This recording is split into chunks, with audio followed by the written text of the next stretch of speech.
بسم اللہ الرحمن الرحیم۔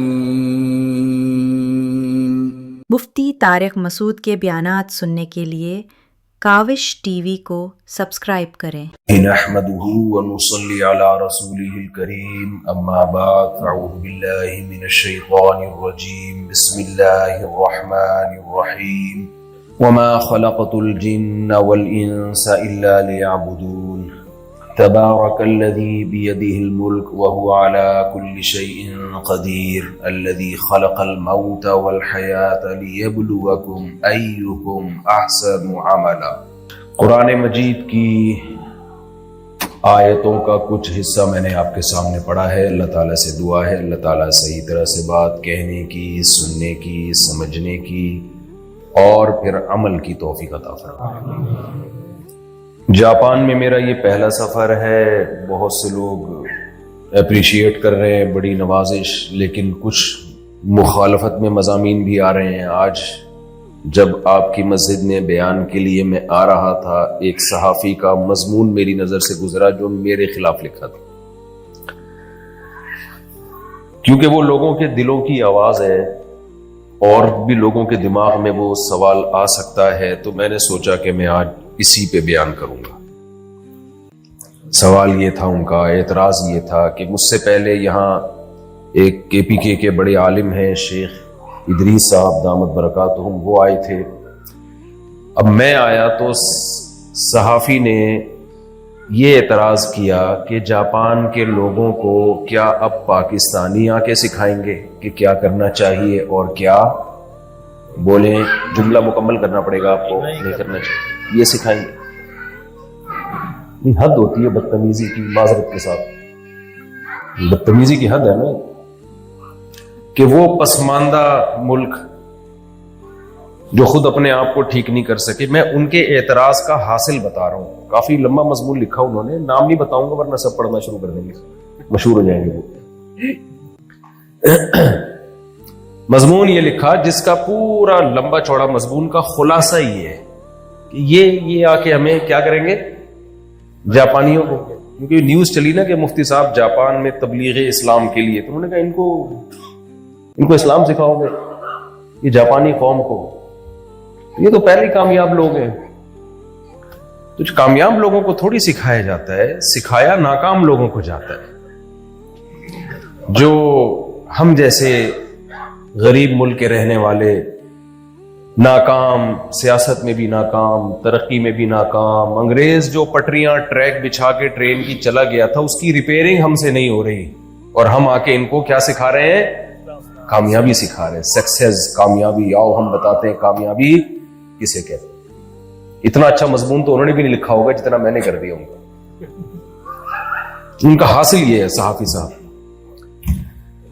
پھر انہوں نے کہا کہ اگر یہ جاپانی مسلمان ہو گئے نا تو ان کا وہی بیڑا غرق ہوگا جو پاکستان کا ہوا۔ ان کو پتہ چلا ان کو کوئی اسلام سے ہی چڑھا ہے، کوئی مولویوں سے نہیں۔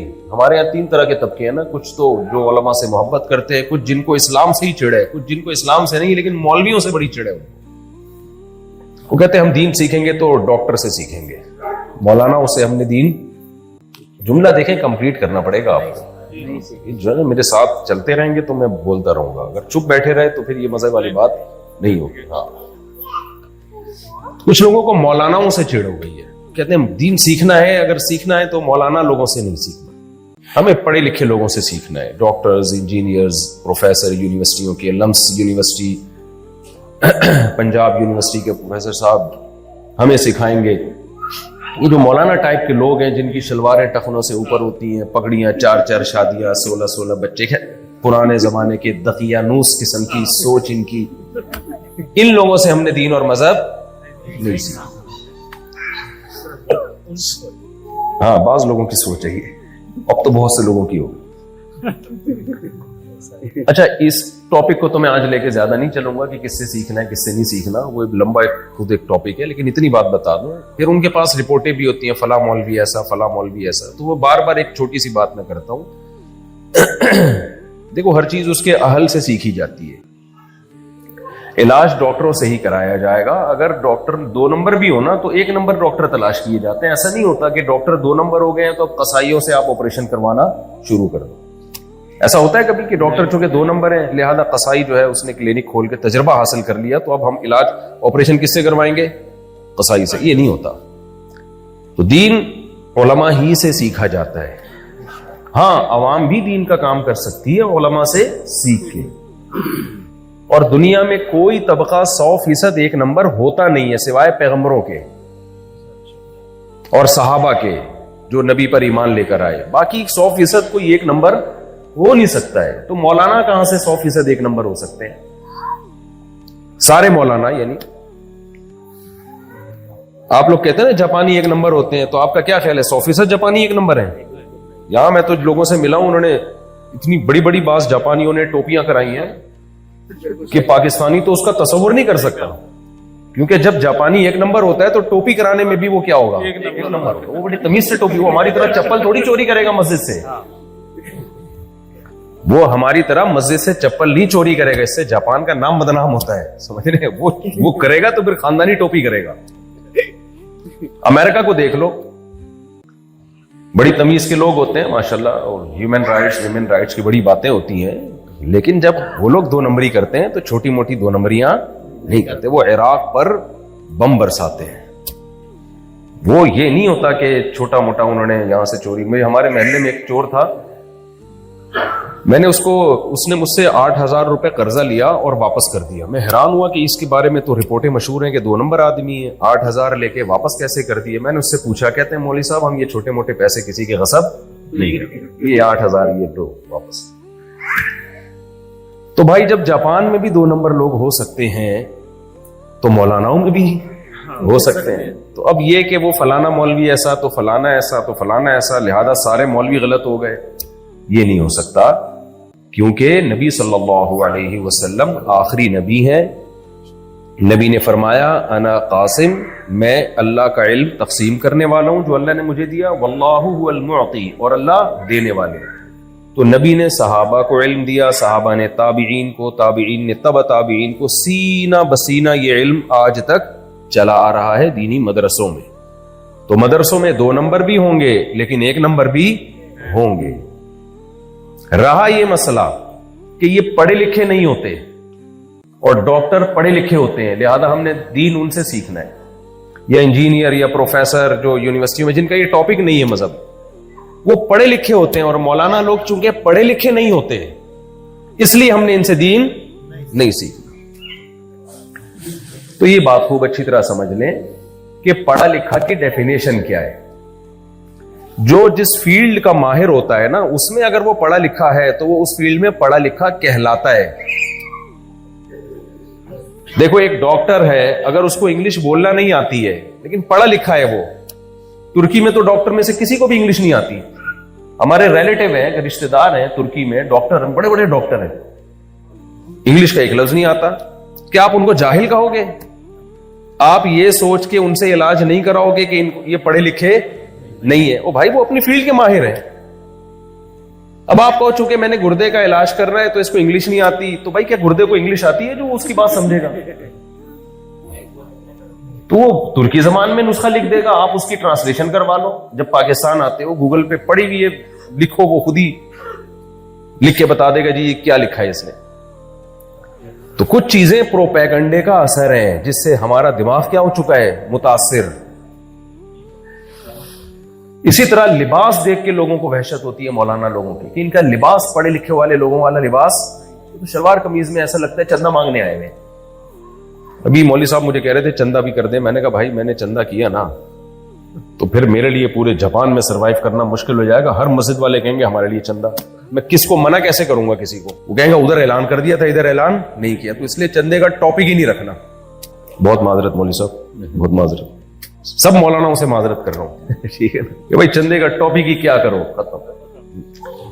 اچھا میرے بھی کوئی ریٹ نہیں ہے یہاں آنے کی, یہ بھی ذہن میں رکھیں. میرا بھی کوئی ایسا نہیں ہے کہ میں آ رہا ہوں تو اتنے پیسوں فی بیان میں اتنا فری پھوکٹ کا ہے سب کچھ.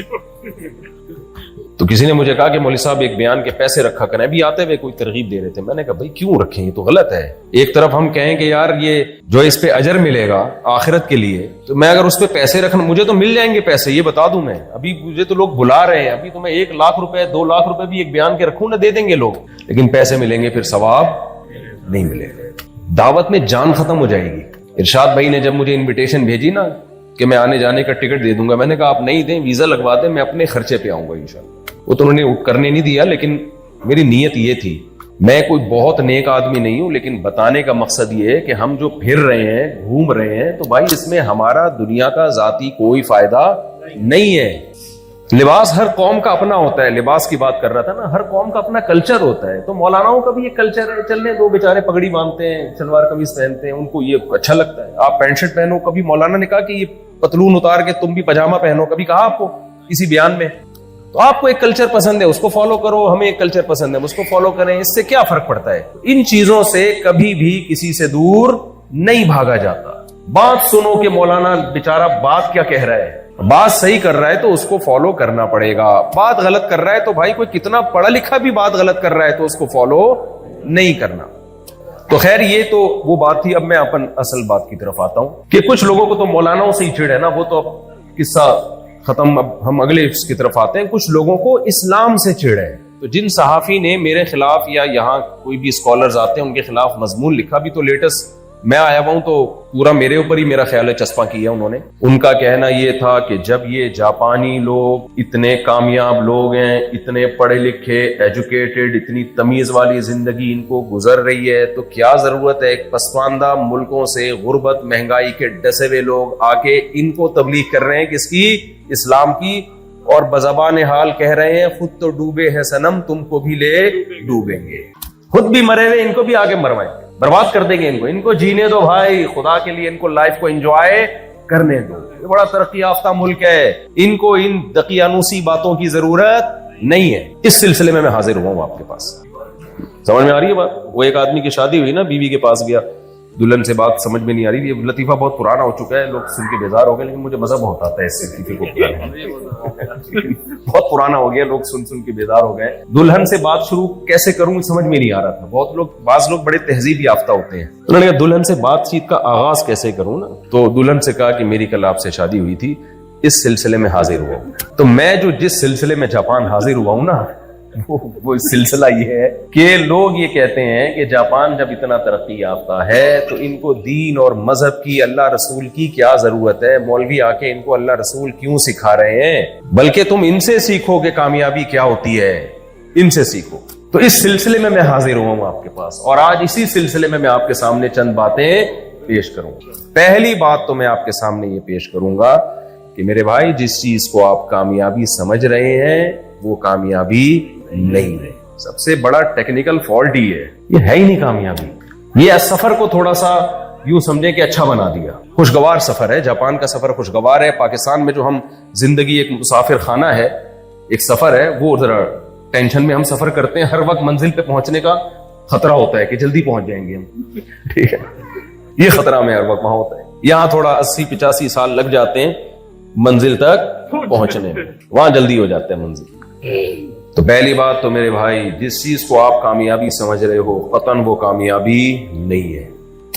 یہ بات اللہ نے آدم علیہ السلام سے لے کے محمد صلی اللہ علیہ وسلم تک پیغمبروں کو, اور پیغمبروں کے بعد قرآن اور سنت کے ذریعے علماء, قیامت تک آنے والے انسانوں کو اور نیک لوگ یہ بات بتاتے رہیں گے. دیکھو کامیابی کی ڈیفینیشن کیا ہے.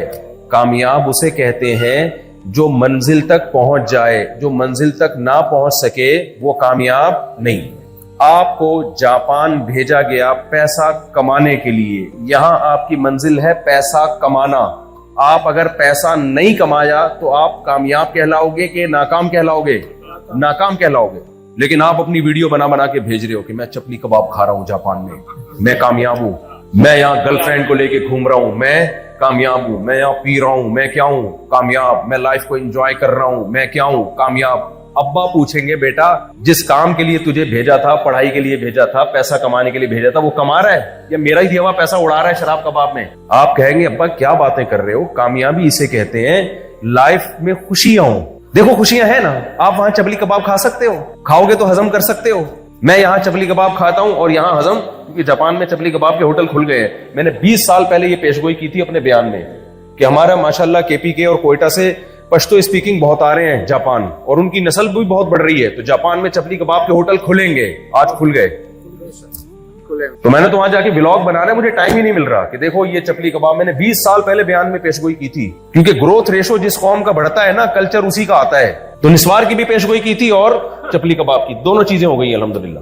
خیر, تو اب آپ کیا کر رہے ہو یہاں جو ہے نا, آپ دکھا رہے ہو چپلی کباب کھا رہا ہوں, لائف کو انجوائے کر رہا ہوں. بے وقوف لوگ سمجھیں گے آپ کامیاب ہو. جو احمق اور بے وقوف اور ظاہر پرست لوگ ہوں گے نا, جو کسی چیز کی ڈیپتھ میں گہرائی میں گھسنے کا ان کو شوق ہی نہیں ہے, وہ کہیں گے یار کیا انجوائے کر رہے ہیں. جیسے ٹک ٹاک پہ جب میاں بیوی کو لوگ دیکھتے ہیں نا, لوگ اپنی بیوی کو گھمانے کے لیے لے کے جا رہے ہیں اور تصویریں کھینچ رہے ہیں, تو جو میاں بیوی گھروں میں لڑتے ہیں وہ کہتے ہیں کہ یار دیکھو کتنی پیاری زندگی ان کی, کیسی ہنسی خوشی زندگی. او بھائی یہ گھر میں بھی ایسے رہتے ہیں تو پھر ٹھیک ہے, ٹک ٹاک میں کیمرے کے سامنے سارے ہنسی خوشی ہی رہتے ہیں, کون لڑا, وہ لڑ تھوڑی رہیں گے کیمرے کے سامنے آ کے. اس لیے آج کل ہماری جو بیچاری خواتین بھی بہت سارے بیان سن رہی ہوں گی, ابھی سن رہی ہیں یہاں پردے کے پیچھے, تو یہ ٹک ٹاک میں جو شوہر ہوتا ہے نا, اس کو دیکھ کے اپنے شوہر سے بدگمان نہ ہوا کریں. وہ ٹک ٹاکر شوہر ہے, وہ صرف ادھر اپنی بیوی کو خوش رکھا ہوا ہے, گھر میں اتنی تمیز سے بات نہیں کرے گا. وہ اس کو پتا ہے ادھر میں ایک تھینک یو بولوں گا, ہزاروں لائکس آئیں گے, اس کے ہزاروں لاکھوں روپے. بیوی کے سامنے مسکرانے کے اگر 1 لاکھ روپے کسی کو مل رہے ہیں تو میں تو سمجھتا ہوں نہیں 32 لگوا لے آدمی, 24 گھنٹے مسکراتا رہے. کیا خیال ہے؟ خواتین نہ دکھا رہی ہوتی ہیں اپنے شوہروں کو, دیکھیں یہ کتنا مری میں لے کے گھوم رہا ہے بیوی کو, اور فلاں جگہ لے کے گھوم رہا ہے, اور کتنا خوش, اور ایک ہم ہے ایک آپ ہے, ناک میں مکھی بٹھا کے رکھتے ہیں. اور مرد بھی پریشان ہوتا ہے وہ, کیونکہ ٹک ٹاک پر اکثر خوبصورت لڑکیوں کی ویڈیوز وائرل ہوتی ہے. آدمی کہتا ہے یہ دیکھو کیسی کیسی حوریں لے کے گھوم رہے ہیں, اور ابا نے میرے لیے کیا بہو لے کر آئے, اپنے لیے کیا بہو لے کر آئے. بھائی حقیقت کی دنیا کچھ اور ہوتی ہے, میڈیا کی دنیا کچھ اور ہوتی ہے. فلموں میں ہمیشہ ہیرو آخر میں بچتا ہے کمبخت. ادھر آپ اگر ہیرو کی طرح زندگی گزارنے کی کوشش کرو نا, ایک ڈاکو سے پنگا لوگے نا, آپ مر جاؤ گے. ہیرو پوری فلم میں پتہ نہیں کتنے ڈاکوؤں کو مار کے ملکوں کے ملک فتح کر کے مرتا بھی ہے تو بالکل لاسٹ میں مرتا ہے. تو فلموں کی دنیا, میڈیا کی دنیا اور ہے, اور حقیقت کی دنیا اور ہے. تو میں یہ کر رہا تھا کہ آپ نے یہاں سے ابا کو ویڈیوز بھیجی, ابا کہہ رہے ہیں بیٹا تیری لائف کیسی ہے, تو کامیاب ہو گیا کہ نہیں ہو گیا. آپ کہتے ہیں ابا دیکھو چپلی کباب, چائے, شراب, کباب, لائف کو انجوائے کر رہا ہوں. ابا کہے گا یہ کامیاب ہوں میں, لوگ بھی سمجھیں گے کیا ہوں میں, کامیاب. لیکن عقل مند کہے گا بھائی تو باپ کے پیسے پہ اتنا کما رہا ہے, اتنا کھا رہا ہے, تجھے تو تیرا باپ چھوڑے گا نہیں. جس کام کے لیے تجھے بھیجا تھا وہ کام بھی تو نے کیا کہ نہیں کیا. احمق اور بے وقوف ظاہر اور حال کو دیکھ کے, پریزنٹ کو دیکھ کے متاثر ہوتا ہے, اور جو گہری نظر رکھنے والے لوگ ہیں وہ ہمیشہ فیوچر کو دیکھ کے فیصلہ کرتے ہیں کہ یہ کامیاب ہے یا یہ ناکام. سمجھتے ہو کہ نہیں سمجھتے ہو؟ تو میرے بھائی فیوچر کس کا کامیاب ہے؟ پہلی بات, جس بیچارے کو اپنے پیدا ہونے کا مقصد ہی نہ پتا ہو اس کو منزل کبھی بھی پتا نہیں ہو سکتی. اور جس کو منزل نہ پتا ہو کیا وہ منزل تک پہنچنے کی کوشش کرے گا؟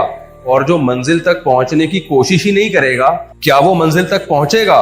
اور جو منزل تک پہنچ ہی نہ سکتا ہو کیا وہ کامیاب ہو سکتا ہے؟ تو ہم شروع سے شروع کرتے ہیں کہ ہماری منزل کیا ہے, ہم کیوں پیدا ہوئے.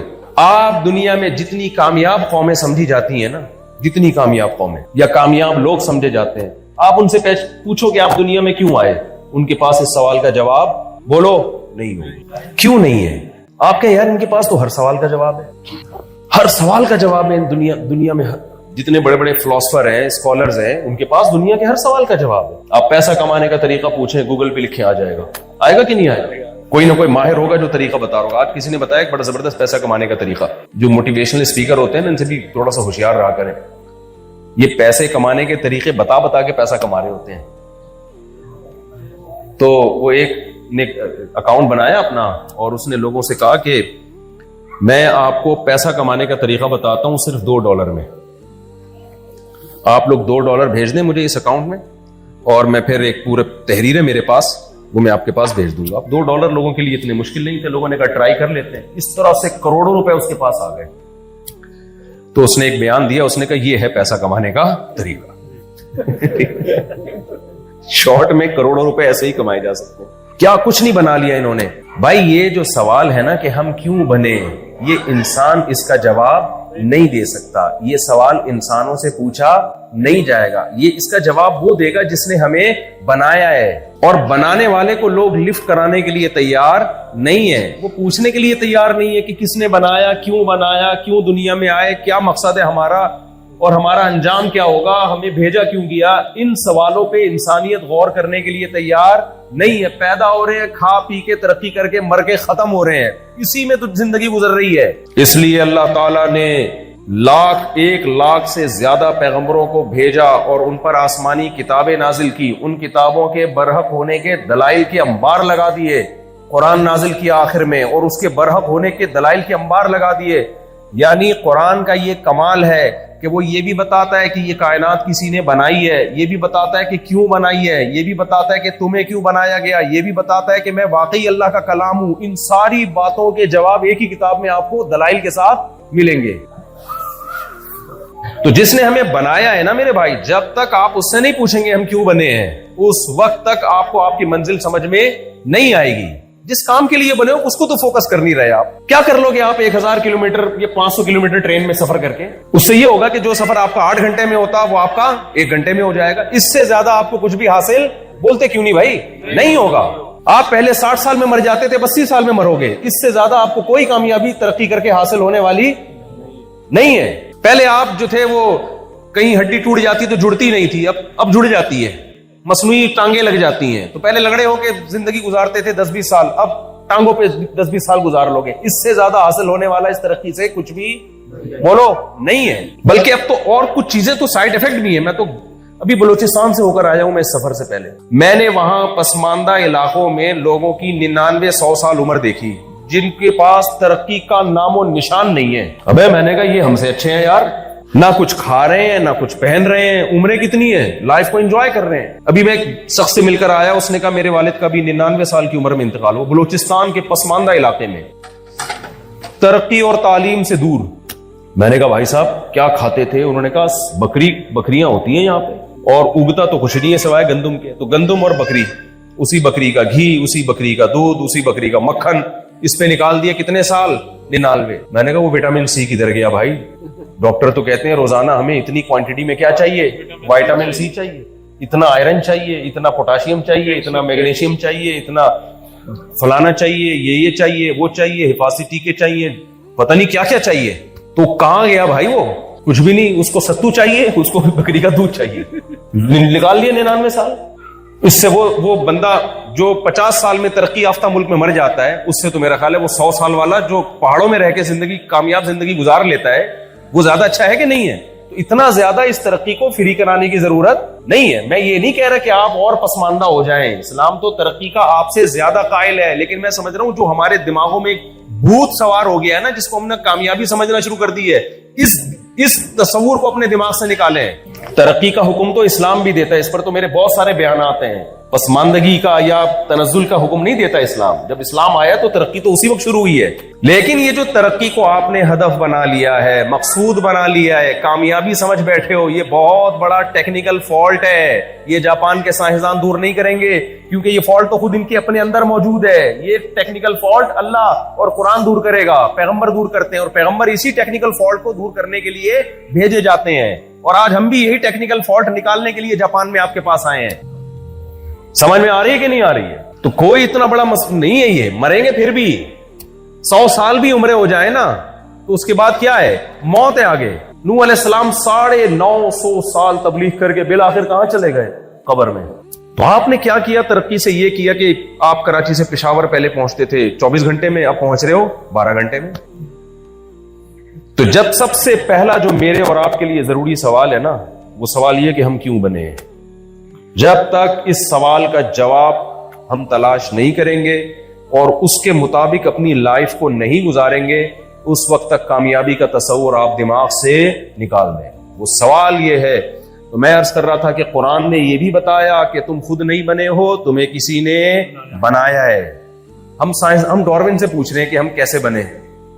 ڈارون تھوڑی بتائے گا بھائی, یہ وہ بتائے گا جس نے ہمیں بنایا ہے. ڈارون تو پھینکے گا, پھینک رہا ہے وہ. اس نے تھیوری پیش کر دی, یہ آٹومیٹیکلی ایسے ہوا, پھر یوں ہوا, پھر یوں ہوا, پھر بندر بنا, پھر وسیم بھائی بن گئے, غفار بھائی بن گئے. اور اس کو بھی اپنی اس تھیوری پر یقین نہیں ہے. اس نے کبھی نہیں کہا کہ 100% ایسا ہو, کہ میں بھی پاسبل ہے, ممکن ہے ایسا ہوا ہو. اس کو پکڑ کے بیٹھ گئے جو بالکل illogical بات ہے, جس کا نہ سر نہ اس کا پیر. کبھی دنیا میں ایسا اتفاق نہیں ہوا کہ ایوالو ہو کے چیزیں آٹومیٹیکلی اتنی عجیب بن جائے. میں تو کل نماز پڑھتے ہوئے نا بار بار میرے دماغ میں خیال آ رہا تھا ایک آنکھ کیسے بن گئی بھائی ہماری. پھر جب مجھے خیال آتا ہے تو مجھے لگتا ہے کہ میں بے وقوف ہوں یا دنیا بے وقوف ہو گئی ہے, یہ پڑھے لکھے لوگ بے وقوف ہو. اتنی عجیب آنکھ ہے ہماری. یہ ڈیجیٹل کیمرہ جو ہماری ویڈیو بنا رہا ہے یہ انسانی آنکھ کی کاپی ہے. کاپی خود بخود بن سکتی ہے؟ کوئی سائنسدان آ کے کہے کہ کھربوں سال میں یہ ڈیجیٹل کیمرہ وجود میں آیا ہے تو آپ کیا کہو گے؟ بھائی جھوٹ بول رہا ہے. جو ڈیجیٹل کیمرہ انسان نے بنایا وہ آٹومیٹیکلی نہیں بن سکتا. اس کا ایک اسکرو بھی خود بخود ٹائٹ نہیں ہو سکتا. اور بغیر نٹ بولٹ کے پوری آنکھ جس کو دیکھ کے کیمرہ بنایا گیا ہے جو اوریجنل ہے وہ آٹومیٹیکلی خود بخود کیسے وجود؟ کھربوں سال میں بھی خدا کی قسم وجود میں نہیں آ سکتی وہ. اس لیے قرآن کہتا ہے ہم خلقوا من غیر شیء ام هم الخالقون. کیا خود سے بنے ہو یا تم نے خود آٹومیٹیکلی بن گئے یا خود اپنے آپ کو بنایا ہے؟ ظاہر ہے نہ آٹومیٹیکلی. روبوٹ جو بے جان ہوتا ہے وہ خود بخود کھربوں سال میں نہیں بن سکتا. جاندار چلتا پھرتا دیکھتا انسان خود بخود نہیں بن سکتا. اس کو کسی ایسی ذات نے بنایا ہے. ایسے سافٹ ویئر پانی میں انسٹال کیے جو ماں کے پیٹ میں جاتے ہیں اور اس میں کان آنکھ ناک دل دماغ جگر گردے بننا شروع ہو جاتے ہیں اور پھر ماں کے پیٹ سے 9 مہینے میں باہر آتا ہے. باہر آتے ہی ماں جو روٹی کھاتی تھی اس سے بچے کے آنکھ ناک بنتے تھے, اب اسی روٹی سے ماں کا دودھ بننا شروع ہو جاتا ہے. یار مادے میں ایسی مینجمنٹ خدا کی قسم کھربوں سال میں بھی خود بخود نہیں ہو سکتی, ناممکن نہیں. کیا عجیب چیز ہے نا, روٹی سے آنکھ بن رہی ہے ناک بن رہی ہے, اسی روٹی سے اب کیا بن رہا ہے؟ دودھ بن رہا ہے. اور ایگزیکٹ صحیح ٹائم پہ بن رہا ہے جب بچے کو ضرورت ہے, اور ایسا دودھ بن رہا ہے اس سے بہتر خوراک اس بچے کے لیے کوئی ہو نہیں سکتی. سائنسدان تو بڑے راز سے کہتے ہیں نیچرل ہے, نیچر کا حسن ہے. او بھائی نیچر میں کیسے اتنا حسن پیدا ہو گیا؟ نیچر کی کیا آنکھ ہے جس سے وہ دیکھتی ہے؟ نیچر کی کیا دماغ ہے جس سے وہ سوچتی ہے؟ نیچر کی کیا کان ہے جس سے وہ سنتی ہے؟ نیچر کی کیا زبان ہے جس سے وہ بولتی ہے؟ نیچر تو خود کوئی چیز ہی نہیں ہے. تو قرآن سب سے پہلے آپ کو تنبیہ کرتا ہے تم بنے نہیں ہو, تمہیں کسی نے بولو بنایا ہے. تو مخلوق سے مت پوچھنا کہ کیسے بنے ہو, جو بنانے والا ہے وہ بتاتا ہے. مشین سے نہیں پوچھا جاتا کہ آپ کیسے جڑی ہو, جو جس نے مشین کو بنایا نا وہ بتائے گی کیسے میں نے بنایا ہے اور کیوں بنایا ہے. آپ گھر میں بائک لے کر آ گئے, بائک سے پوچھ رہے تم کیوں بنی ہو, بائک جواب دے گی. آپ بائک جس نے بنائی ہے نا اس کمپنی سے پوچھو گے بھائی اس کا مقصد کیا ہے. ہم لوگ چونکہ وہ کتاب نہیں پڑھتے اس لیے بائک رکشے میں لگا کے چلا رہے ہوتے ہیں. پاکستان میں بائک کے پیچھے کیا ہوتا ہے, اس کا پچھلا پہیہ نکالتے ہیں, پوری چنچی لگا دیتے ہیں, کیونکہ وہ کتاب ہم نے پڑھی بائک میں لکھا ہوتا ہے کہ یہ 2 بندوں کو بٹھانے کے لیے ہے. اور ہمارے یہاں پورا سسرال بائک پہ اینٹ پہ بیٹھ کے جا رہا ہوتا ہے کیونکہ ہم نے وہ کتاب پڑھی نہیں ہوتی کہ اس کو بنایا کیوں گیا. ایمبولینس میں لوگ براتیں جا رہی ہوتی ہیں اور بائکوں پہ پورے چنچی لگی ہوئی 100 20 آدمی بٹھائے ہوئے ہوتے ہیں اس میں. اور عید والے دن بقرعید والے دن ایک میاں بیٹھا ہوا ہے, بیگم بیٹھی ہوئی ہے, 4-6 بچے, جہاں جہاں ہینڈل پہ بھی جگہ ملتی ہے بٹھا کے کہاں جا رہے ہیں عید مناتے. ان کو یہ خوف نہیں ہوتا, اور فاسٹ ٹریک پہ چل رہے ہوتے ہیں روڈ پہ, ان کو یہ خوف نہیں ہوتا کہ فاسٹ ٹریک پہ آپ بیوی اور بچوں کو سب بغیر ہیلمٹ کے بٹھا کے چلا رہے ہو تو یہ عید کا پروگرام پورا ہونے کے بجائے بڑھ بھی سکتا ہے. یہ پروگرام کیا ہو سکتا ہے, بڑھ جائے گا. ذرا سا سلپ ہوئے نا تو سارا بڑغرق ہو جائے گا. تو اس لیے بھائی سب سے پہلی بات اپنے ایمان کو مضبوط کرو. ہم بنے نہیں ہیں. میں بار بار اس ٹاپک کو چھیڑتا ہوں, لوگ تنگ آ گئے ہیں, لیکن بھائی میں کیسے چھوڑ سکتا ہوں یہ ٹاپک. اللہ کو نہیں مانو گے تو آگے, میں اپنی بات تھوڑی کر رہا ہوں, اللہ کی بات کر رہا ہوں. اس کو نہیں مانو گے تو آگے تو کچھ ہو ہی نہیں سکتا پھر. تو اللہ نے بنایا ہے اور اللہ کہتا ہے یہ کتاب میری کتاب ہے, جس کو ہم کیا کہتے ہیں قرآن. اس کی بھی دلائل کے انبار لگا دیے تاکہ لوگ اس میں شک نہ کریں. اللہ نے اس کتاب کو نازل کر کے کہا لا ریب فیہ, اس کتاب کے برحق ہونے میں کوئی شک نہیں ہے. اے اللہ تو نے کہہ تو دیا کوئی شک نہیں ہے, لیکن اگر ہم یہ مان لیں کہ یہ تیرا کلام ہے تو پھر اس کے مقابلے میں جتنی کتابیں ہیں ان کی کوئی ویلیو نہیں ہے. یہ سب سے سپیریئر ہے. باقی کتابوں کی ویلیو ہے, اس کے مقابلے میں نہیں ہے, کیونکہ ومن اصدق من اللہ قیلا, اللہ سے زیادہ کوئی سچ بول نہیں سکتا. یہ تو کامن سینس کی بات ہے نا. دیکھو ہم جھوٹ کیوں بولتے ہیں, کوئی مفاد ہوتے ہیں, اللہ کے کسی سے کوئی مفاد نہیں ہے. وہ سب پہ غالب ہے. ظاہر ہے جس نے کلمہ کن کی طاقت سے کائنات کو اور انسان کو بنا دیا اسے کیا ضرورت ہے جھوٹ بولنے کی, وہ ہر چیز پر قادر ہے.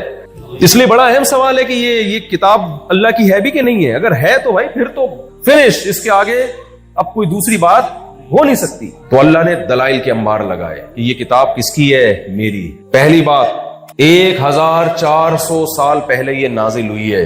اور پوری دنیا میں آپ سرچ کر کے دیکھو، آج تک قرآن کے کسی نسخے میں کوئی ایک زبر زیر پیش کا بھی اختلاف بولو نہیں. یہ ہو نہیں سکتا کسی انسان کی کتاب کے ساتھ، یہ ہو نہیں سکتا، کیونکہ 1400 سال پہلے دعویٰ کیا انا نحن نزلنا الذکر وانا له لحافظون. اے نبی آپ غم نہ کریں. قرآن میں نا ایک عجیب بات ہے، نبی صلی اللہ علیہ وسلم جب آپ نے نہ آپ لکھنا جانتے تھے نہ پڑھنا جانتے تھے، ایک کتاب لے کر آئے جس کو قرآن کہا جاتا ہے. جب یہ نازل ہو رہی ہے تو مشرکین مخالفت کر رہے ہیں، تو اللہ نے کیا کہا وَرَتِّلِ الْقُرْآنَ تَرْتِيلًا. ابھی چند آیتیں نازل ہوئی ہیں، ایک دو سورتیں نازل ہوئی ہیں، اور اللہ نے اس کا نام رکھ دیا القرآن. قرآن کا مطلب بے تحاشا پڑھی جانے والی. اس وقت جو لوگ ہوں گے وہ حیران ہوں گے، بھئی بے تحاشا کہاں پڑھی جا رہی ہے، اسے تو کوئی سننے کے لیے تیار نہیں ہے. 4 آدمی ہیں جو سنتے ہیں تہجد میں، باقی تو سارے مخالفت کر رہے ہیں، اور اس کا نام کیا رکھا جا رہا ہے؟ بے تحاشا پڑھی جانے والی. نام جب شخصیت کے اگینسٹ ہو تو یہ مذاق ہوتا ہے کہ نہیں ہوتا؟ دیکھو آپ کا بچہ تھا، پیدا ہوا، آپ کو نہیں پتا چلا کہ یہ بڑے ہو کر بہادر بنے گا کہ بزدل. جب بڑا ہوا تو پتا چلا مکھی سے بھی ڈرتا ہے، یہ چوہے سے بھی ڈرتا ہے، اور بیگم سے تو سب مسلمان ڈرتے ہی ہیں، یہ ہر ایک سے ڈرتا ہے، بلی سے ڈرتا ہے، چوہے سے ڈرتا ہے.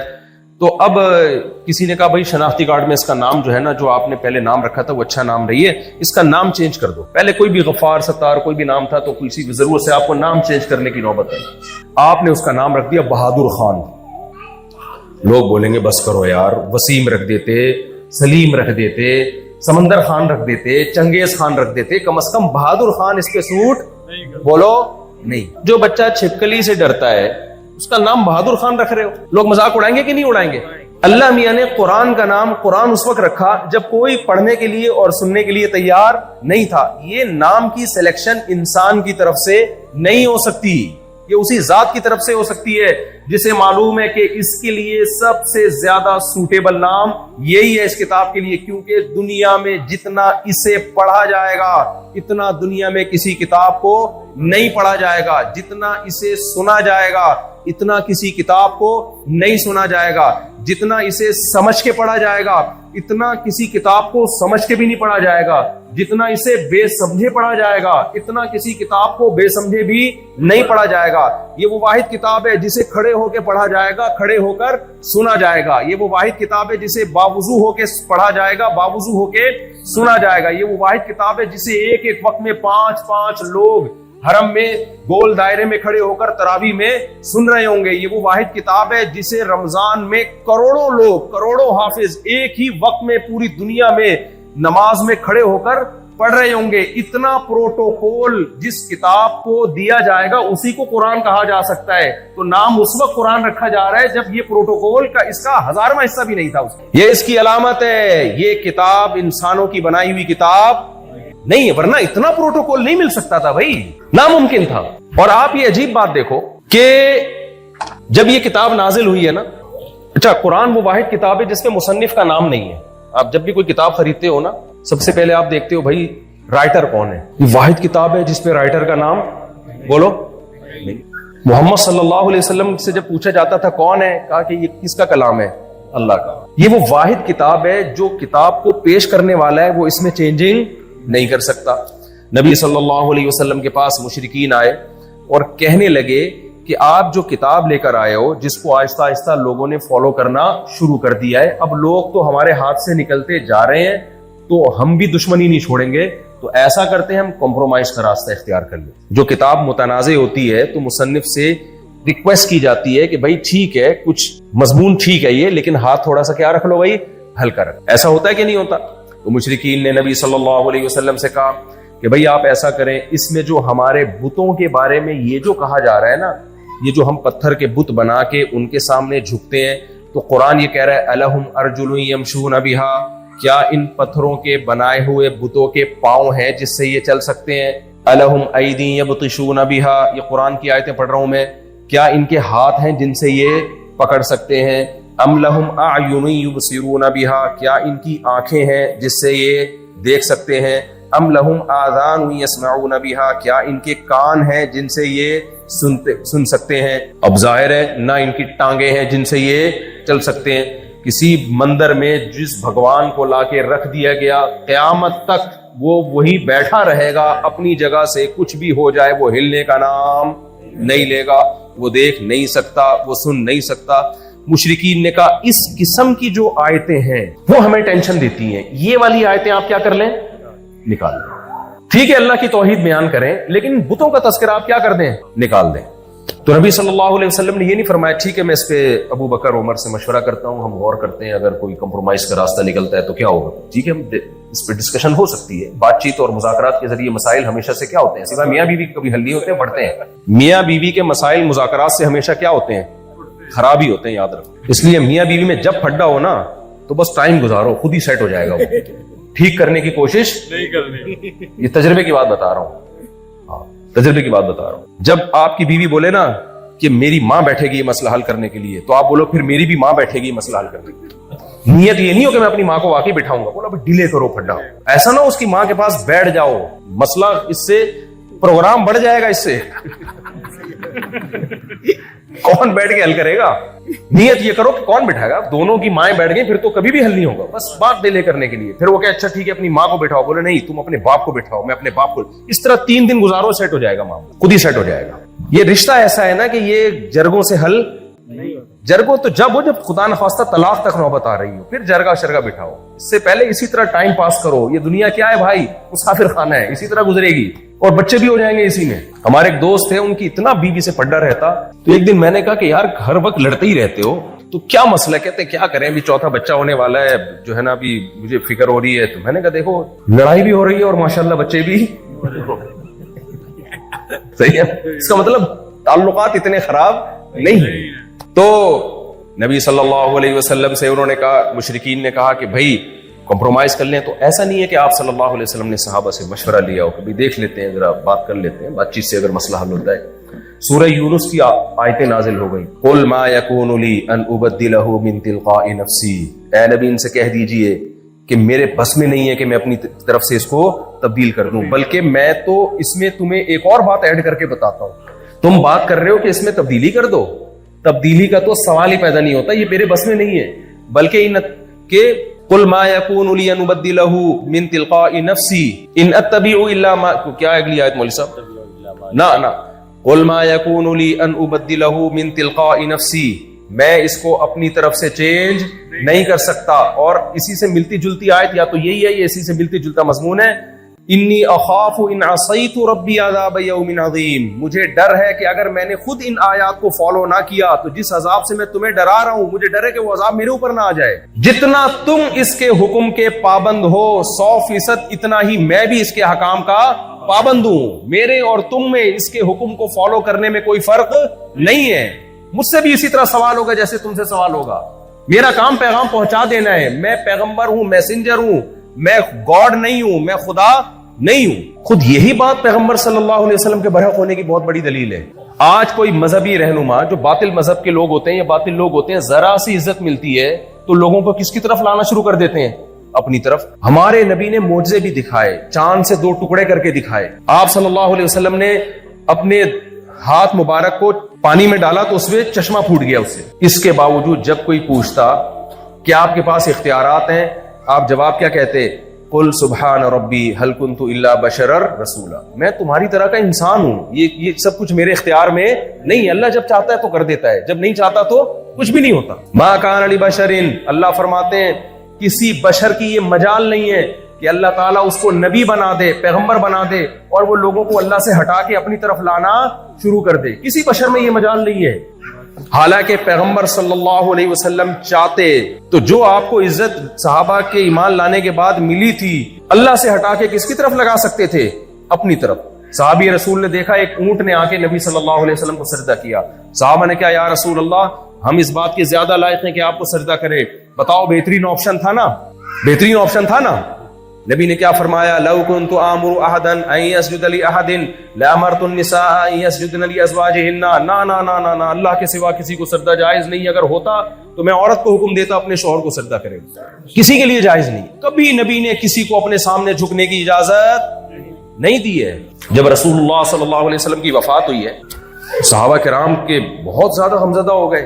نبی نے جو افراد تیار کیے تھے نا، افراد کو دیکھ کے بھی پتہ چلتا ہے شخصیت کا کہ اس نے جو چیز تیار، جو جو افراد تیار کیے ہیں وہ کیا ہے؟ نبی صلی اللہ علیہ وسلم کا جب وصال ہوا تو حضرت عمر تلوار لے کر کھڑے ہو گئے کہ جو یہ کہے گا کہ محمد صلی اللہ علیہ وسلم پر موت واقع ہوگی میں اس کی گردن اڑا دوں گا. غم تھا، محبت تھی. نبی نے سب سے پہلے جس شخصیت کو تیار کیا ہے نا، جو بالکل نبی کے عین مطابق، وہ ابو بکر تھے رضی اللہ عنہ. حضرت ابو بکر مسجد نبوی کے ممبر پہ کھڑے ہو گئے اور اعلان کیا، یا ایھا الناس، اے لوگو، من کان منکم یعبد محمدا فإن محمدا قد مات. تم میں جو محمد صلی اللہ علیہ وسلم کی عبادت کرتا تھا، یقین کر لے کہ محمد صلی اللہ علیہ وسلم پر موت واقع ہو چکی ہے. ومن کان، پھر آیت پڑھی قرآن کی، وما محمد الا رسول قد خلت من قبله الرسل افإن مات او قتل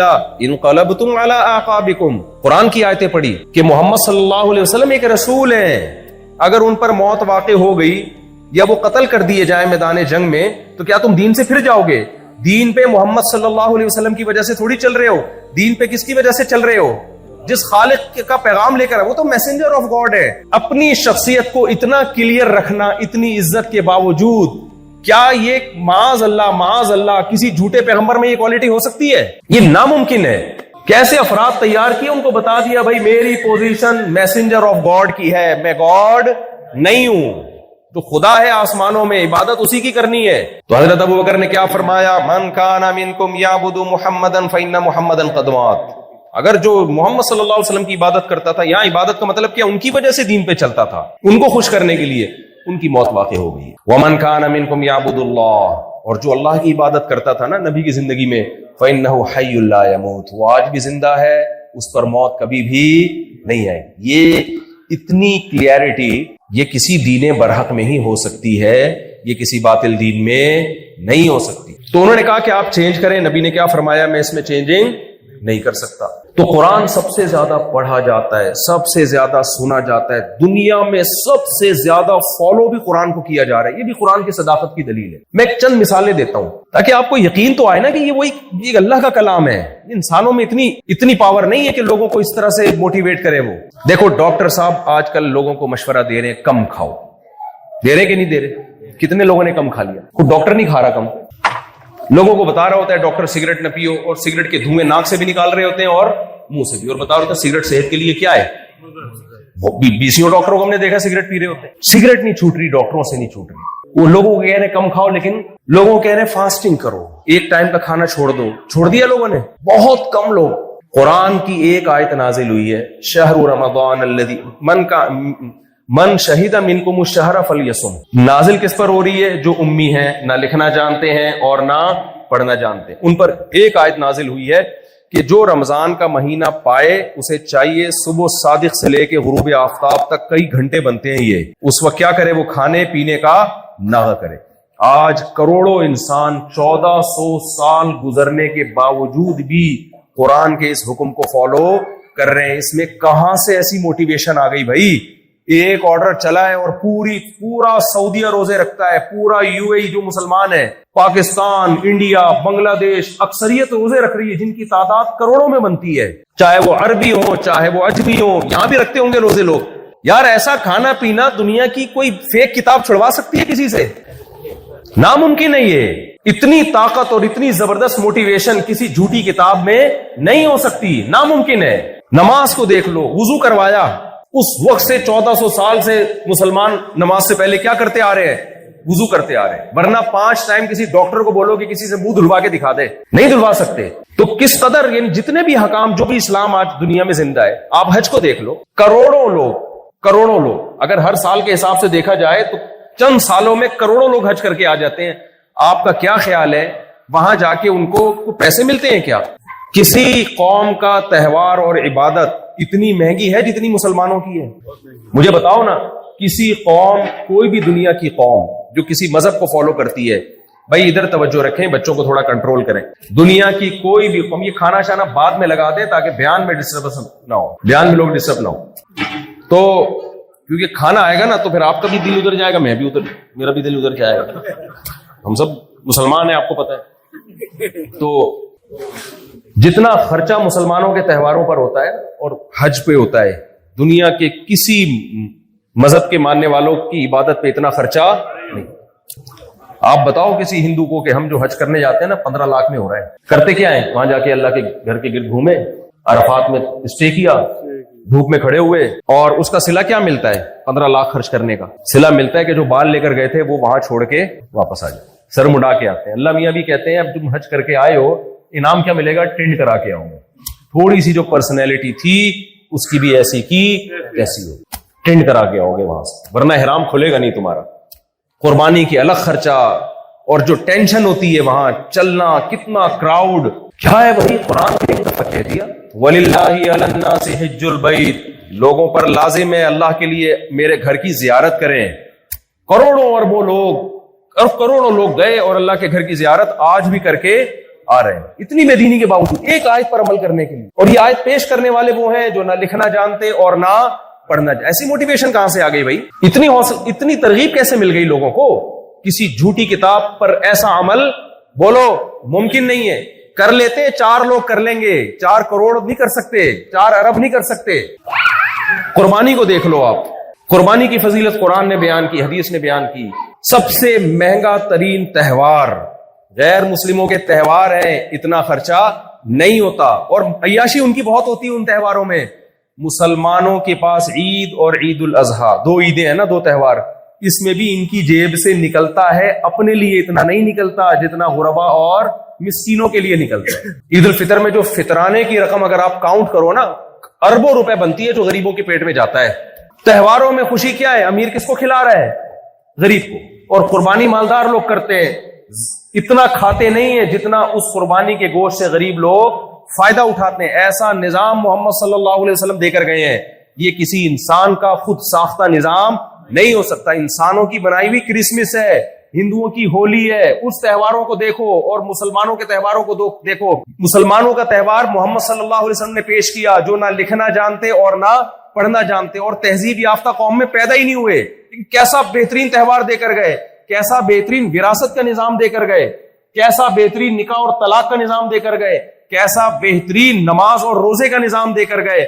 کسی ایک اسلام کے آرڈر کو, حکم کو اٹھا کے دیکھو, اس سے بہتر حکم پوری دنیا کی کسی قوم کے, کسی مذہب کے پاس آپ کو اس کا عشر اشیر بھی نہیں ملے گا. اس کے ہم پلہ ہونا تو دور کی بات ہے. کسی آرڈر کو اٹھا کے دیکھ لو آپ. ایک لبرل سیکولر آدمی نے اعتراض کیا, اس نے بولا یار یہ کیسا نظام ہے, مسلمان لوگ بیوی کو 3 طلاق نکالتے ہیں, اتنا مضبوط رشتہ ہمیشہ کے لیے ختم ہو جاتا ہے, یہ کوئی نظام ہے؟ تو میں نے ان سے کہا, میں نے کہا تفصیلی دلیل تو بعد میں پیش کروں گا, مجھے ایک بات بتاؤ, مسلمانوں کے فیملی سسٹم میں فیملی کو توڑنا سب سے آسان, یہی اعتراض ہے نا. بعض دفعہ اعتراض کرنے والے اتنے خوبصورت انداز سے اعتراض نہیں کرتا, میں اس کو الفاظ کا جامع پہنا کے نا اس کے اشکال کو اور زیادہ مضبوط کر دیتا ہوں. میں نے کہا آپ کا اعتراض ایکچولی یہ ہے, اس میں انگلش کا تڑکا لگا دو تو پھر تو زبردست اعتراض بن جاتا ہے. تو میں نے کہا آپ کا جو اصل اعتراض ہے نا وہ یہ ہے کہ مسلمانوں کا فیملی سسٹم کو توڑنا بہت کیا ہے آسان. 3 لفظ زبان سے نکالے اور ایسی کی تیسی, غصے میں نکال دیے, جذباتی میں نکال, یہ ہے, یہ نظام ہے جو 1400 سال کا. تو یہ دقیانوسی نظام اس زمانے میں بھائی نہیں چل سکتا. اتنا مضبوط رشتہ ہے, کورٹ میں غیر مسلموں کے ہیں تو کورٹ میں جاتے ہیں, جج پہلے 2 تھپڑ لگاتا ہے دونوں کو, سمجھاتا ہے محبت سے, پھر دیکھتا ہے نہیں بن پا رہی تو ڈاکومنٹس بنتے ہیں. یہ کیا کھڑے کر ٹھک ٹھک ٹھک ختم. میں نے کہا دیکھو تفصیلی دلائل تو میں اس پہ پورے بیان کر چکا ہوں اسلام کے نظام طلاق پر, کہ اس سے بہتر کوئی نظام ہو نہیں سکتا. اس کے جو آپ کو سائیڈ افیکٹ نظر آ رہے ہیں نا, وہ اس لیے کہ آپ نے اس کی ڈیپتھ میں جا کے غور کیا نہیں ہے, اس کے فائدے آپ کی نظروں سے اوجھل ہیں. میں نے کہا صرف مجھے ایک بات بتاؤ, میں پہلے ایک مثال سے سمجھاتا ہوں. کوئی قبلہ حکیم صاحب تھے, بڑے اچھے حکیم تھے, بیمار آ رہے ہیں خاص بیماری, وہ دوا دے رہے ہیں, وہ سارے بیمار ٹھیک ہو کے جا رہے ہیں. اب کسی نے آ کے کہا کہ حکیم صاحب آپ اس مرض میں یہ جو دوا دے رہے ہو یہ تو بنتی نہیں ہے. کوئی ڈاکٹر آیا, کوئی افلاطون, کوئی سقراط, کوئی بخراط ٹائپ کے لوگ آئے, انہوں نے کہا یہ تو بنتی نہیں, ایکچولی اس میں تو یہ کیمیکل ہے, ایکچولی وہ کیمیکل ہے. حکیم یا ڈاکٹر کوئی جو دوا سے علاج کر رہا ہے وہ بات سمیٹنے کے لیے کیا کہے گا, بھائی ریزلٹ دیکھ لو, یہ لیبارٹریاں رکھو اپنی طرف اپنے پاس, یہ سارے ٹیسٹ رکھو اپنے پاس, ریزلٹ کیا ہے, فلاں کینسر کا پیشنٹ تھا, یہ دوا دی وہ بھی ٹھیک ہو گیا, اس کا ٹیسٹ کرا لو, وہ ٹھیک نکلے گا, ٹھیک ہے نا. اس کو بھی جب ریزلٹ صحیح آ رہا ہے اس کا مطلب تمہاری تحقیق میں غلطی ہے, تمہارے اعتراضات میں کیا ہے غلطی ہے. مثال سمجھ میں آئیے کہ نہیں آئیے؟ اسلام نے فیملی سسٹم کو توڑنا کتنا آسان رکھا. یہ اعتراض ہے لبرل اور سیکولر لوگوں کا, یار 3 طلاق نکالو ختم. میں نے اس سے کہا مجھے یہ بتاؤ, اتنا توڑنا آسان, جتنا آسان کسی مذہب میں نہیں ہے, کسی قوم میں نہیں ہے. امریکہ میں بیوی کو جب آپ چھوڑتے ہیں نا, آدھی جائیداد چھوڑنی پڑتی ہے. دنیا چھوڑ دے آدمی کہتے بیوی نہ چھوڑوں میں. یہ ہوتا ہے. جاپان میں بھی ایسے ہی ہے, رپورٹیں جو ہمیں مل رہی ہیں. دنیا چھوڑنا آسان ہے, بیگم چھوڑنا مشکل. اور اسلام میں بیگم چھوڑنا بہت آسان. یہ لفظ نکالو اور اتنا اللہ نے دوبارہ شادی کو بھی ناممکن کر دیا کہ 3 طلاق میں دوبارہ نکاح بھی نہیں ہو سکتا. میں نے کہا یہ اعتراض سرسری غور سے سمجھ میں آتا ہے, لیکن مجھے بتاؤ پھر بھی طلاق کا ریشو کس قوم میں کم ہے؟ مضبوط فیملی سسٹم دنیا میں سب سے زیادہ کس قوم میں ہے؟ جس میں فیملی توڑنا آسان ہے اس میں ٹوٹ کم رہی ہے, جس میں توڑنا مشکل ہے اس میں ٹوٹ زیادہ رہی ہے. تو کوئی اس قانون میں کوئی خوبی ہے جو دیکھنے میں خامی لگ رہی ہے لیکن اس کے اندر کوئی خوبی بولو چھپی ہوئی ہے؟ وہ خوبیاں کیا ہے اس پر میرا پورا بیان ہے, میں بھی اس ٹاپک میں نہیں جاؤں گا. میں نے کہا اتنا آسان ہے توڑنا, لیکن میرے ابا نے بھی میری ماں سے وفا کی, نئی رشتے کو توڑا. میرے دادا دادی, نانا نانی, چچا چچی, پھپھا پھپھی, خاندان میں آپ کو طلاق میں 1% نظر آئیں گی. میجورٹی کیا ہے؟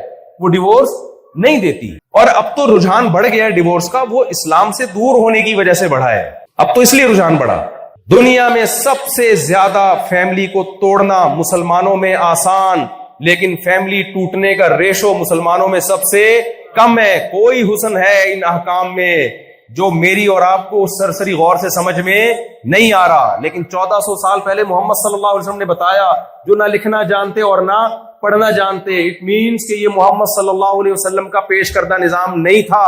آپ کو بھی کسی ایسی ذات نے سکھایا جو قیامت تک آنے والے انسانوں کے ہر طرح کے حالات سے پہلے سے واقف تھی وہ ذات. تبھی کوئی غیر مسلم کہا کہ نا تمہارے یہاں بڑے آرام سے فیملی ٹوٹ جاتی ہے, تو اس کو بولو تمہارے یہاں تو بہت مشکل سے ٹوٹتی ہے, لیکن ٹوٹنے کا ریشو تمہارے یہاں زیادہ ہے. ہمارے یہاں بہت آرام سے ٹوٹتی ہے پھر بھی توڑتے نہیں ہیں. کیوں؟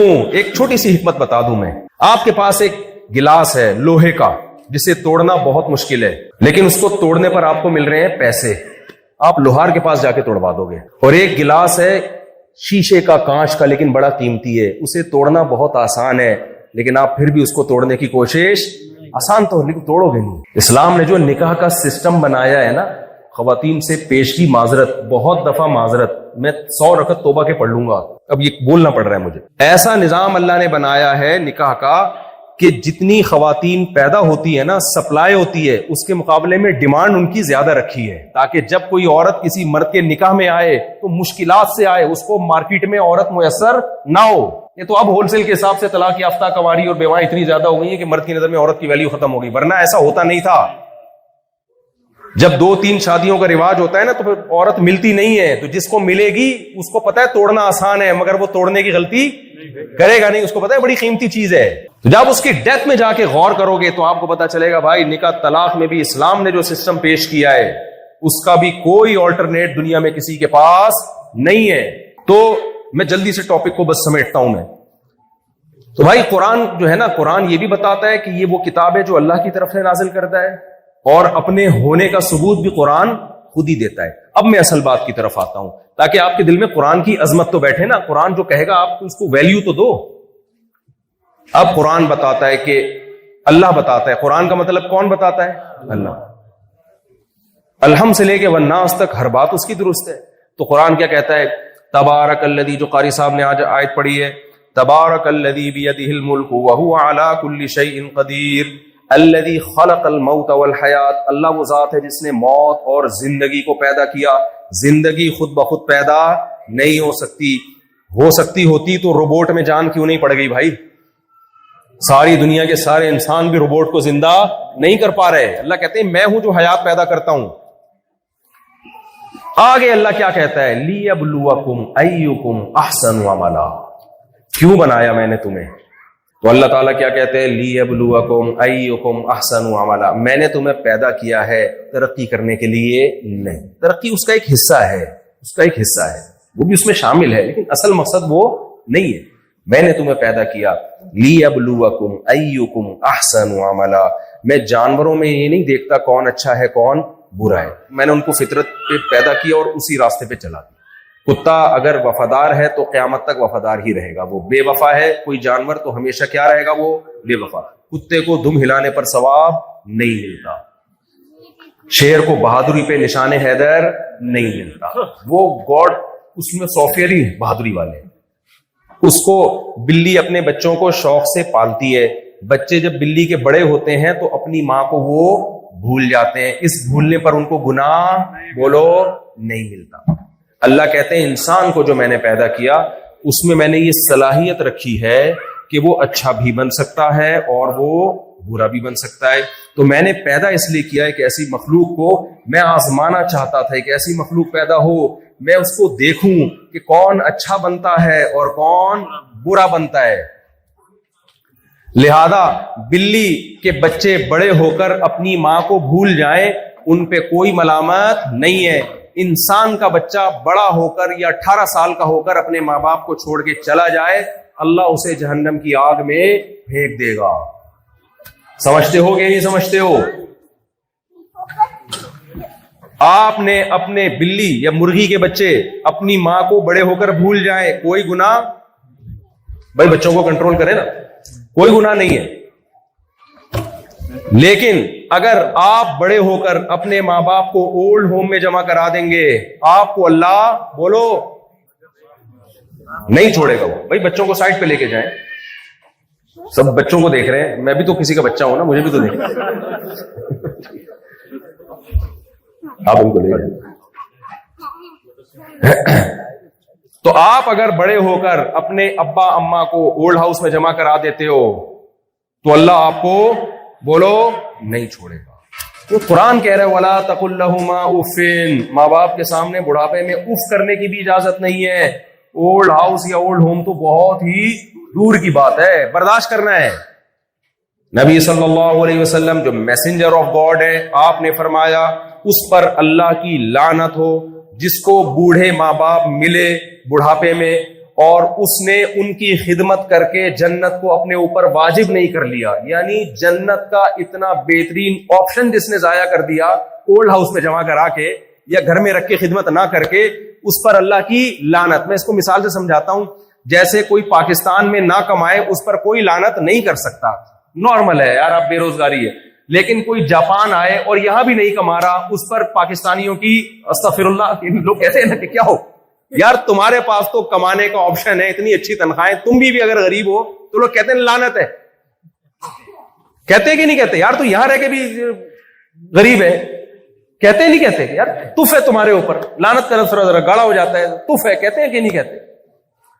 تو بالکل یہی انداز پیغمبر صلی اللہ علیہ وسلم کہ اتنا بہترین آپشن تھا یار, وہ بوڑھے ہو گئے تمہاری زندگی میں اور اب تمہیں اپنے گناہ معاف کروانے کا موقع ملا ان کی خدمت کر کے, اور تم ان کی خدمت نہیں کر رہے اور جنت واجب نہیں کر رہے اپنے اوپر. تو نبی نے کیا فرمایا, اس پر اللہ کی لعنت ہو.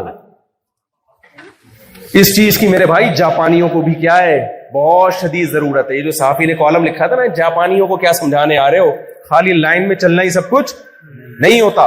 وہ مجھے ایک لطیفہ یاد آ رہا ہے, ایک آدمی آیا کسی سے بائک مانگنے کے لیے, گاؤں میں کسی نے بائک خریدی. تو آپ کو پتا گاؤں میں تو کسی کو نئی چیز آئے نا تو ساری دنیا پیچھے پڑ جاتی ہے, یار وہاں جانا ہے, یار وہاں جانا ہے. تو لوگ آتے تھے, بھائی مجھے تھوڑی دیر کے لیے بائک مل جائے گی, میں پیٹرول ڈال دوں گا. جب پیٹرول ڈالنے کے آفر دے رہے تو کون روکے گا پھر, چل بھائی لے جا. ہر تھوڑی دیر میں کوئی آتا, بھائی مجھے بائک مل جائے گی آپ کی, میں پیٹرول میں ڈال دوں گا. ایک دن اس کو غصہ آیا, ایک بندہ آیا کہنے بھائی ذرا بائک چاہیے, پیٹرول میں ڈال دوں گا. وہ خالی ڈبہ لے کر آیا, بولا اس میں پیٹرول ڈال اور اس کو چلا کے لے. بائک میں سب کچھ پیٹرول. تو بھائی جاپانیوں سے اگر آپ کا ٹاکرا ہو نا تو آپ ان کو بتائیں دنیا میں سب کچھ ڈسپلن نہیں ہوتا, سب کچھ ترقی نہیں ہوتی, سب کچھ صحت نہیں ہوتی, اور بھی کچھ چیزیں ہیں. سب سے پہلے آپ بنے کیوں ہو, آپ کو اپنی منزل کا تعین کرنا پڑے گا, ایک اہم بات. دوسری بات یہ کہ اچھا کامیاب ہے اور برا کیا ہے, ناکام ہے. اچھے کی ڈیفینیشن کیا ہے یہ بھی اللہ سے پوچھنا پڑے گا, آپ ایکسپلین نہیں کر سکتے. کیونکہ آج جو زنا کرتا ہے وہ زنا کو برا نہیں کہتا, جو شراب پیتا ہے وہ شراب کو برا نہیں کہتا, جو ماں باپ کو اولڈ ہاؤس میں, جاپانی کہتے ہیں کہ ہم ماں باپ کو اولڈ ہاؤس میں جمع کرا کے برا کام کر رہے ہیں. وہ کہہ رہے ہمارے تو ماں باپ نے خود بولا تھا میں ڈالا ہوں وہاں پہ. بھائی اس لیے بولا تھا کہ انہوں نے اپنے ماں باپ کو خود داخل کیا, وہ تو بولیں گے.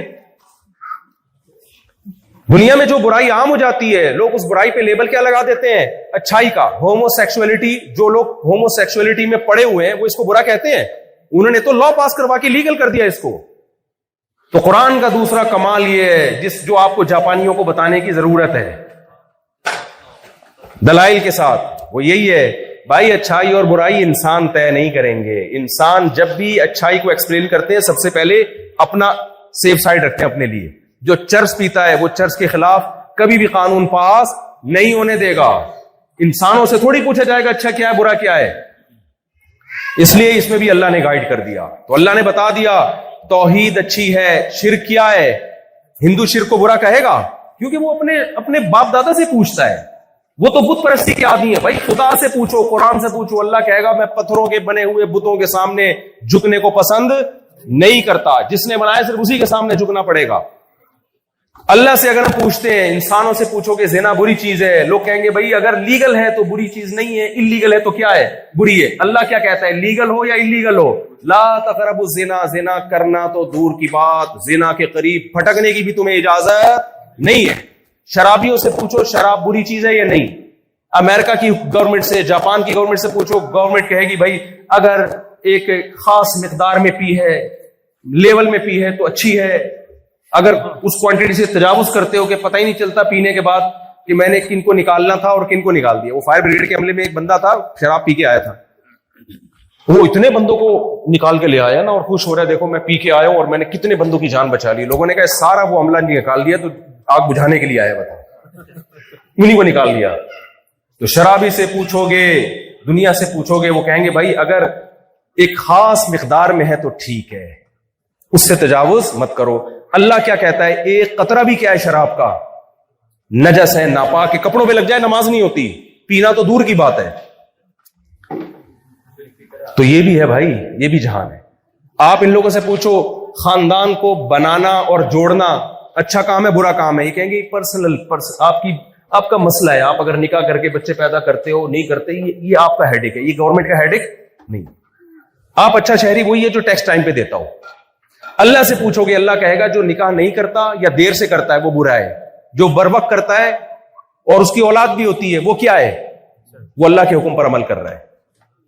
تزوجوا الودود الولود, نبی نے فرمایا ایسی عورت سے نکاح کرو جو تمہیں اولاد کثرت سے دے, جو تمہیں اولاد کثرت سے دے.